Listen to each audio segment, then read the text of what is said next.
Welcome back, everybody. I am on 4 hours of sleep, so the words that are going to come out of my mouth may not make sense. Hi, Tanner. Let's go ahead and talk about your movie, Lone Mountain. Happy to be here. Thanks for Now, having me. Derek was chatting with me down in my home studio about it, but I want to hear your take. What is Lone Mountain all about?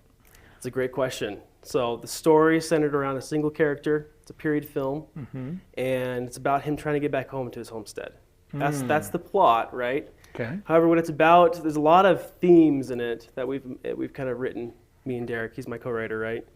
And I would say it's all about. Well, one, as I said, it's coming home. It's a legacy piece as well.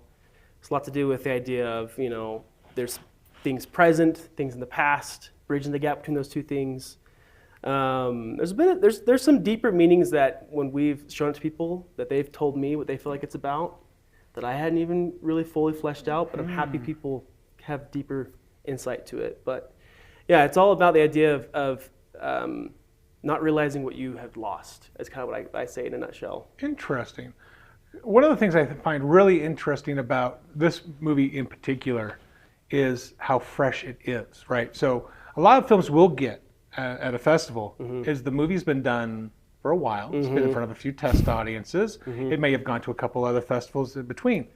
We're the first guys to get it. This is a world premiere. Yep. It literally just got colored and sound done to it. Yes, like credits slapped on yesterday. We got credits on it yesterday. We just barely checked the file to make sure we had the file with the credits on there to show that later on. Yeah. So it is as hot of a plate of movie as you got, right? Yes. How does that play on your nerves? Oh, don't even say it. I mean, I am I'm very nervous about it, honestly. I'm happy that it's at a great festival like this to be premiering. The first time we're going to show it in front of a legitimately sized audience, hopefully, right? We are... At least 5 people. At least the 3 of us, right? We will be there. We'll have at least 3 people. Right. Dave won't be there, but we will be there. My lead actor is not going to be there. He's not going to be there, but the rest of us will be there. It'll be fine. Right on. No, yeah, I'm really excited to see it on the big screen, I guess is the best way to say it. We've screened it in front of a couple small test groups to get some feedback on it, made some adjustments from that, but this is really the first go of we're going to see it, play it for what it is, and just enjoy it. Now, this is an interesting thing we've got set up. You shot it on film. Yeah. You edited it digitally, and it's going to be screening on giant LCD screens. Yes. Okay, so we've hit multiple mediums here, and now we're going to see what this version of it looks like. I was talking with another filmmaker the other day, and they were interested to see how it would play on an LCD screen versus on a theater projector versus on a monitor. It's interesting how it all plays out. How is it for you working with all the multiple mediums to try and bring Lone Mountain together? That's a really good question. And when we're this far into the process, it's been over a year now in post-production, right? We've kind of started and stopped it at times. When we first started it, it was all about being on film. It was all about the format. It was, holding the tangible, print we got back, the negative, so to speak. Yeah. And it was very, very tactile, right? Once we're into the part now in this journey of we're just crafting the story, we're figuring out for audiences, making sure it's all story focused now.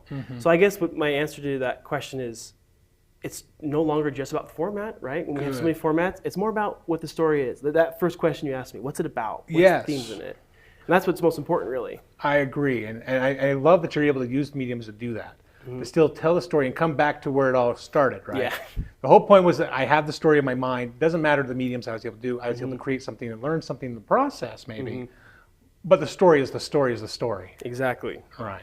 We don't want to have it be a gimmick, right? Like, oh, it's shot on film and come see it because it's some pretty imagery. Right. Which it is. Sure. It's beautiful, but... Because Dave is in it. Exactly. That's right. He's a fair-looking guy, right? He's a very good-looking man. Yeah, exactly.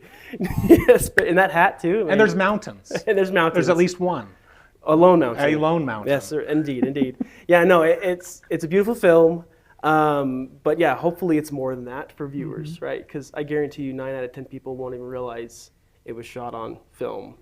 Everyday average goers, and I get asked all the time, why did you shoot on film? Why go through the efforts of doing this whole process? We had to fly to LA to get the stock and rent the camera because there was nothing in Montana for that. Sure. We had to find money in addition to the grant to get it shot on film. Why are we doing this? When at the end, with emulation, it kind of looks close, right?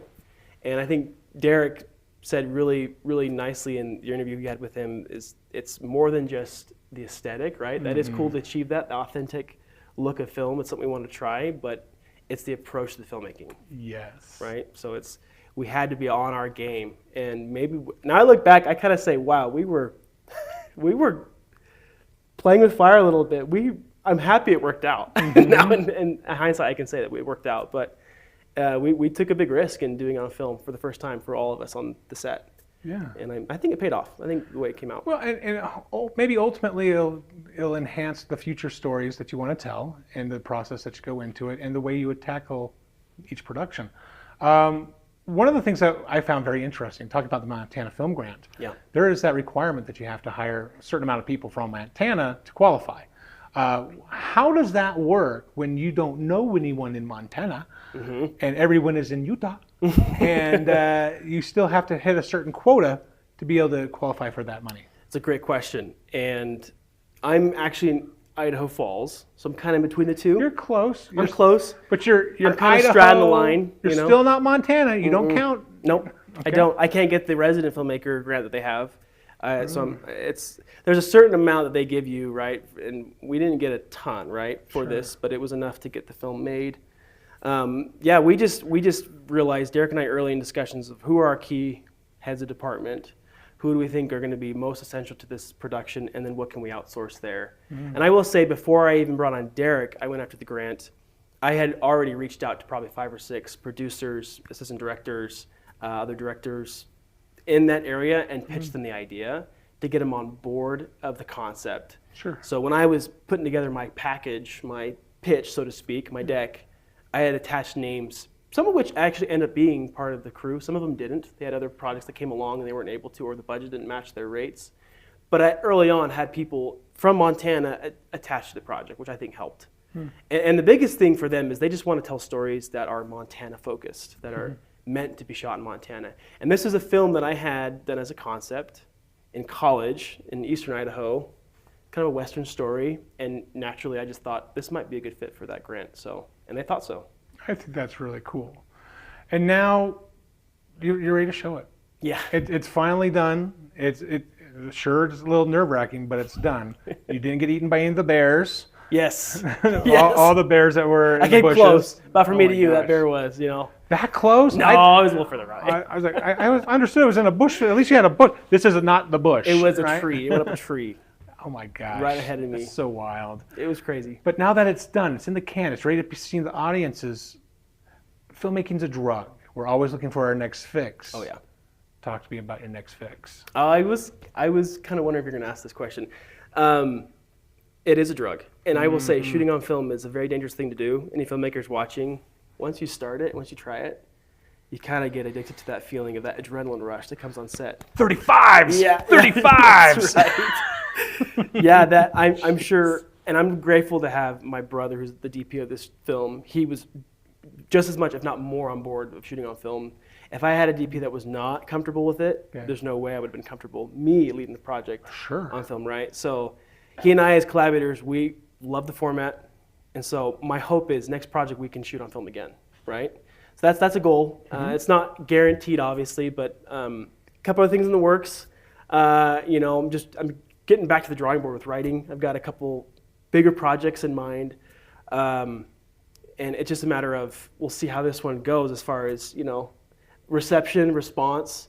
And I would love to just get in talks with the next project. I'd love to make a feature soon. It's a little pretentious for me to, for the first time, I've made short films before this, but this is kind of my first real, with the budget behind it, with a real serious film. So right after this, it's maybe some people might think, well, just settle down there. Don't just think you're gonna just go jump and do a feature. But I would love to do that as soon as I can. Yeah. Now, again, we're showing this film here with the world premiere, and people are going to start saying, okay, now how do I stalk Tanner to find out more about these pitches, right?